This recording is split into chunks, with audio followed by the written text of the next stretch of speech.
오늘 우리에게 주실 하나님 말씀은 사도행전 4장 13절부터 22절까지 말씀입니다. 사도행전 4장 1절부터 12절까지 말씀입니다. 사도행전 4장 1절부터 12절까지 말씀입니다. 1절부터 11절은 제가 읽고 마지막 12절은 합독하겠습니다. 사도들이 백성에게 말을 할 때에 제사장들과 성전 맡은 자와 사두개인들이 이르러 예수 안에 있는 죽은 자의 부활이 있다고 백성을 가르치고 전함을 싫어하여 그들을 잡음에 날이 이미 저물었으므로 이튿날까지 가두었으나 말씀을 들은 사람 중에 믿는 자가 많으니 남자의 수가 약 5천이나 되었더라. 이튿날 관리들과 장로들과 서기관들이 예루살렘에 모였는데 대제사장 안나스와 가야바와 요한과 알렉산더와 및 대제사장의 문중이 다 참여하여 사도들을 가운데 세우고 묻되 너희가 무슨 권세와 누구의 이름으로 이 일을 행하였느냐. 이에 베드로가 성령이 충만하여 이르되 백성의 관리들과 장로들아, 만일 병자에게 행한 착한 일에 대하여 이 사람이 어떻게 구원을 받았느냐 하고 오늘 우리에게 질문한다면 너희와 모든 이스라엘 백성들은 알라. 너희가 십자가에 못 박고 하나님이 죽은 자 가운데서 살리신 나사렛 예수 그리스도의 이름으로 이 사람이 건강하게 되어 너희 앞에 서느니라. 이 예수는 너희 건축자들이 버린 돌로서 집 모퉁이의 머릿돌이 되었느니라. 함께 읽습니다. 다른 이로서는 구원을 받을 수 없나니 천하 사람 중에 구원을 받을 만한 다른 이름을 우리에게 주신 일이 없음이라 하였더라. 아멘. 할렐루야. 오늘도 하나님의 은혜와 평강이 삶에 넘치시기를 그리스도의 이름으로 소망합니다. 여러분, 성령이 충만한 초대교회는 날마다 부흥과 성장을 이루었습니다. 놀라운 역사였습니다. 그런데 이 놀라운 역사, 부흥과 성장, 그리고 하나님 나라가 확장되는 것을 보면서 기뻐하고 하나님 축복 가운데 임하실 하나님의 놀라운 은혜를 기대하지만 반면에 싫어하는 사람들도 있었습니다. 그것은 어둠의 권세자, 그리고 어둠의 권세자에 사로잡힌 자들이 하나님의 역사를 싫어했던 것이죠. 옛날이나 지금이나 이 어둠의 권세 앞에 교회가 부흥하는 것을 싫어하고 그리고 수단과 방법을 가리지 않고 이를 저지하고 방해하고 있는 모습을 봅니다. 사람들이 성령 충만하고 또 강하고 담대하게 말씀을 전파할 때 듣는 사람들이 회개하며 그 하나님 앞에 나오는 모습을 보게 되죠. 많은 사람들이 주 앞에 돌아오는 역사가 일어납니다. 우리 한국교회 역사 가운데도 부흥의 불길이 일어났던 시기를 여러분 보셨던 것을 기대하셨죠. 부흥의 역사가 일어나면 성도들이 많이 하나님 앞에 나오게 되고 그리고 회개의 역사 더불어서 교회는 수적으로 또 양적으로 질적으로 부흥하고 성장할 수밖에 없는 상황을 만들어줍니다. 그런데 하나님 나라가 확장되면 동시에 이 어둠의 권세들도 마귀와 사탄도 함께 그 역사가 일어나기 시작합니다.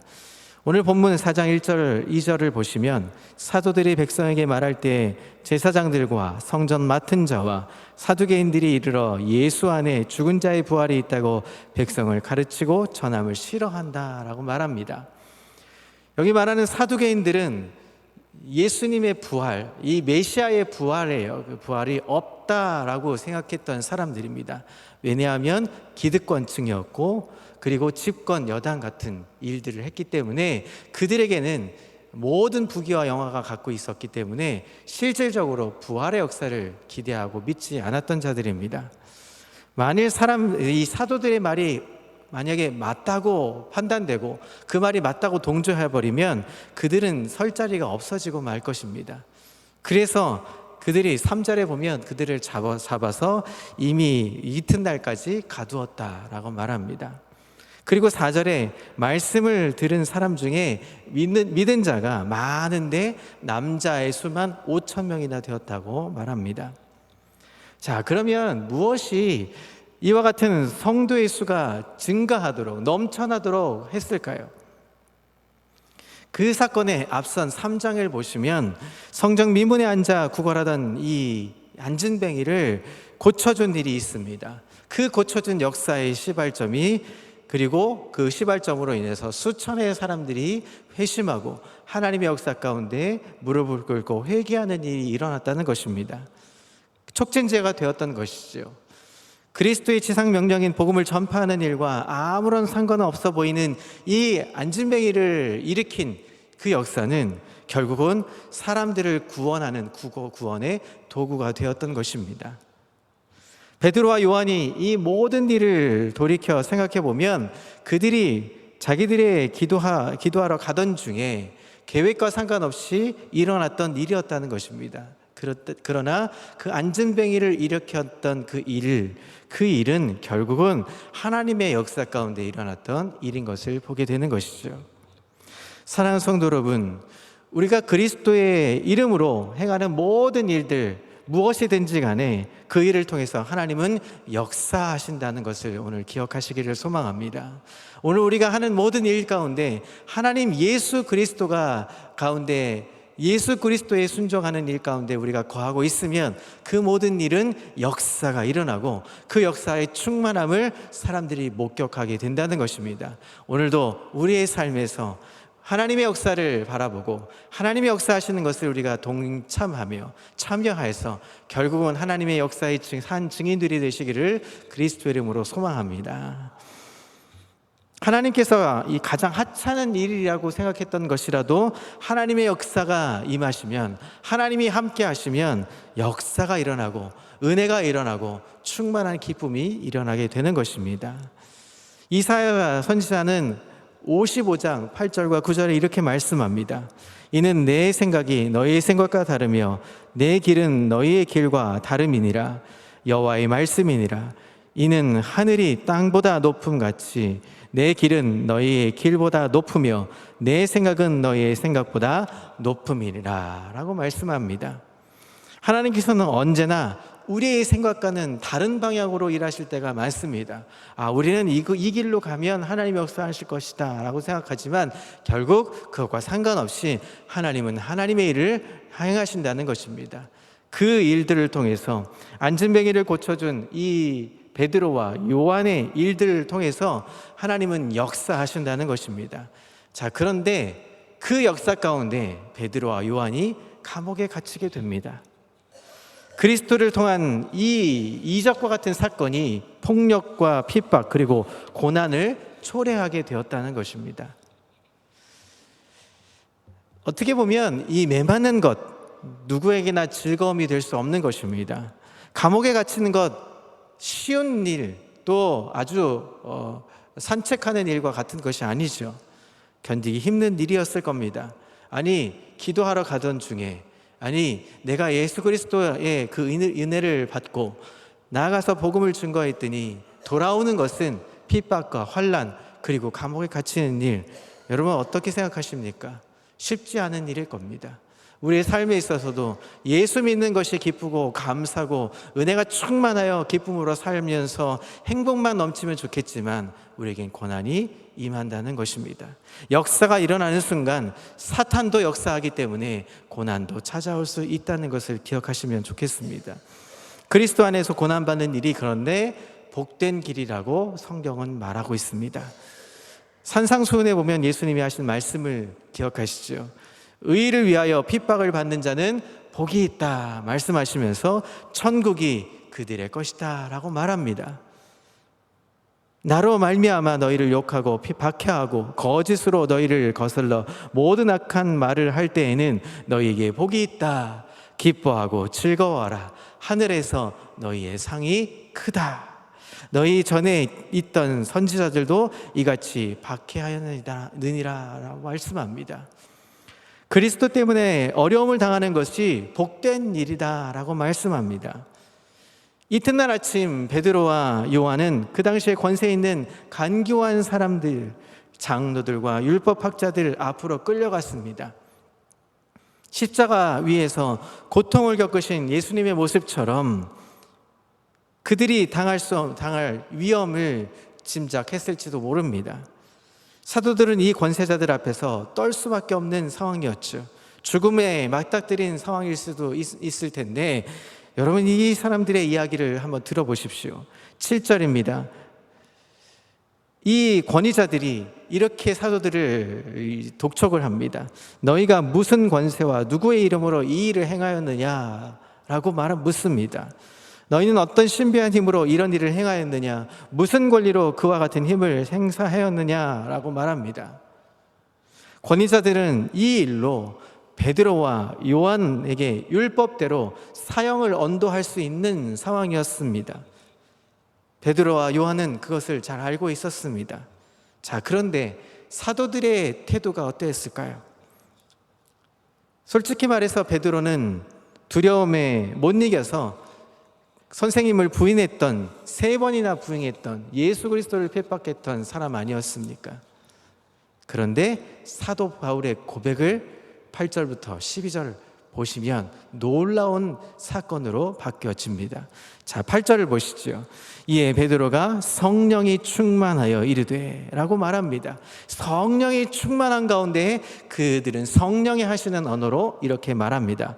백성의 관리들과 장로들아, 만일 병자에게 행한 착한 일에 대하여 이 사람이 어떻게 구원을 받았느냐 하고 오늘 우리에게 질문한다면 너희와 모든 이스라엘 백성들은 알라. 너희가 십자가에 못 박고 하나님이 죽은 자 가운데서 살리신 나사렛 예수 그리스도의 이름으로 이 사람이 건강하게 되어 너희 앞에 섰느니라. 이 예수는 너희 건축자들의 버린 돌로서 진 모퉁이의 머릿돌이 되었느니라. 다른 이로서는 구원을 받을 수 없나니 천하 사람 중에 구원을 받을 만한 다른 이름을 우리에게 주신 일이 없음이라. 놀라운 선포를 하고 있는 것이죠. 얼마나 분명하고 담대하게 말하고 있는지 모릅니다. 성령은 이 베드로가 주님을 부인하던 사람에서 그리스도의 부활을 담대하게 증거할 수 있도록 권능을 주신 사람으로 온전하게 바꿔 버리셨던 것입니다. 성령이 충만하니까 힘과 용기와 담력과 믿음이 생긴 것입니다. 성령은 베드로의 삶을 완벽하게 높여주신 것입니다. 베드로는 마음에 하나님을 온전히 모시고 그 인도하심 따라 행했던 것입니다. 성령의 역사는 우리를 도우시고 우리를 가르쳐 주시고 우리를 인도해 주시는 놀라운 은혜를 우리에게 공급해 주시는 것입니다. 사랑하는 성도 여러분, 오늘 하루 성령의 충만함을 입으십시오. 오늘 하루 성령에 이끌려서 그 놀라운 일들을 행할 수 있는 멋진 하나님의 사람들 다 되시기를 그리스도의 이름으로 소망합니다. 이것이 놀라운 복음이라고 말씀합니다. 이것이 좋은 소식이라고 소개하고 있는 것입니다. 예수님은 제자들에게 너희는 온 천하를 다니며 만민에게 복음을 전파하라고 명령하셨습니다. 그래서 베드로와 뿐만 아니라 사도들은 이 말씀에 순종하기 시작했던 것입니다. 사도 베드로는 우리 주 예수의 유일하심을 선포하고 확고하고 견고하고 감동적으로 증거하고 있는 것입니다. 여러분 마지막 12절을 한번 보시죠. 우리 다시 한번 12절은 함께 한번 읽어보겠습니다. 시작. 다른 이로서는 구원을 받을 수 없나니 천하 사람 중에 구원을 받을 만한 다른 이름을 우리에게 주신 일이 없음이라 하였더라. 아멘. 세상의 다른 종교들은 우리에게 어떻게 되어야 할 것을 말합니다. 그러나 예수 그리스도는 우리가 마땅히 되어야 할 것을 우리에게 변화시켜 주시는 분이십니다. 다른 종교들은 우리의 필요들을 깨닫도록 촉구할 수 있습니다. 그러나 예수 그리스도는 우리의 필요를 채워주시는 분이십니다. 다른 세상의 종교들은 죄의 용서함을 받기 위해서 여러 가지 이상한 고행을 하도록 요구합니다. 그러나 우리의 죄를 용서하실 수 있는 분은 바로 예수 그리스도밖에 없음을 오늘 사도 베드로를 통해서 선포하고 있는 것입니다. 베드로는 성령이 충만했습니다. 다른 관료들은 베드로가 장로에게 놀라운 설교를 하고 있는 모습을 보면서 성령의 체험을 했던 것입니다. 사랑하는 성도 여러분, 오늘 이 말씀이 우리에게 주시는 놀라운 은혜의 삶을 사시길 그리스도 이름으로 소망합니다. 오늘 우리에게 이 말씀을 통하여서 성령의 충만한 사람은 어떻게 말씀해야 하고, 어떻게 세상 앞에 서야 하고, 어떻게 하나님밖에 없음을 고백하고 선포할 수 있는지를 우리에게 잘 보여주고 있는 말씀입니다. 이 말씀 붙들고 오늘 하루 성령의 충만함을 입어서 세상이 줄 수 없는 놀라운 언어로 이 땅 가운데 선포하고, 그 선포 가운데 증인으로 사실 수 있는 은혜 충만한 하나님 사람들 다 되시기를 그리스도의 이름으로 소망합니다. 그래서 오늘 기뻐하십시오. 담대하게 나아가십시오. 힘들고 어려운 순간이 온다 할지라도 하나님 앞에 담대히 나아가면 고난 중에도 하나님은 은혜를 주십니다. 고난 중에도 우리에게 기쁨을 주십니다. 어려운 순간이 있다 할지라도 우리에게 평강으로 인도해 주실 것입니다. 그 말씀 붙들고 오늘 하루 기뻐하게 사실 수 있는 우리 모두가 되시기를 그리스도의 이름으로 소망합니다. 함께 기도하겠습니다. 이덕기 장로님, 승희장 원사님, 박강복 장로님, 유호경 원사님, 하나님께 예물 드렸습니다. 하나님 아버지 감사합니다. 하나님 지난 하나님 주일에 기쁨으로 주일에 헌신하며 봉사하며 충성하며 하나님 온전하게 예배할 수 있도록 붙들어 주셨고, 이제 새로운 한 날 하나님 우리에게 단잠을 깨워주시고 하나님 앞에 예배할 수 있도록 우리에게 은혜 주셔서 감사합니다. 오늘 하루 성령에 충만하기를 원합니다. 오늘 하루 말씀 앞에 서기를 원합니다. 오늘 하루 세상 앞에 담대히 그 복음을 전할 수 있는 능력을 우리에게 허락하여 주시옵소서. 하나님 예수님이 우리를 구원해 주실 수밖에 없고 예수님밖에 없음을 고백하며 오직 예수를 선포하는 날 되게 주여 인도해 주시옵소서. 세상이 예수 믿는 것을 조롱하고 핍박할지라도 우리가 예수 믿는 것이 얼마나 행복한지를, 얼마나 기쁜지를, 얼마나 감사한지를 세상 앞에 선포할 수 있는 믿음의 용사들이 되게 주여 인도해 주시옵소서. 그 성령 충만함으로 오늘 달려가 하나님의 기뻐하시는 일을 감당할 수 있는 믿음의 사람들, 하나님의 사람들, 믿음의 용사 되게 주여 역사하여 주시옵소서. 오늘 한날 하나님 기뻐하게 해주십시오. 오늘 한날 은혜로 선포하게 해주십시오. 오늘 한날 하나님 고난이 찾아오고 힘듦이 찾아오고 어려운 순간이 찾아온다 할지라도 감사하며 기뻐할 수 있도록 주여 역사하여 주시옵소서. 함께 하실 줄 믿고 감사드리며 예수 그리스도 이름으로 기도합니다. 아멘.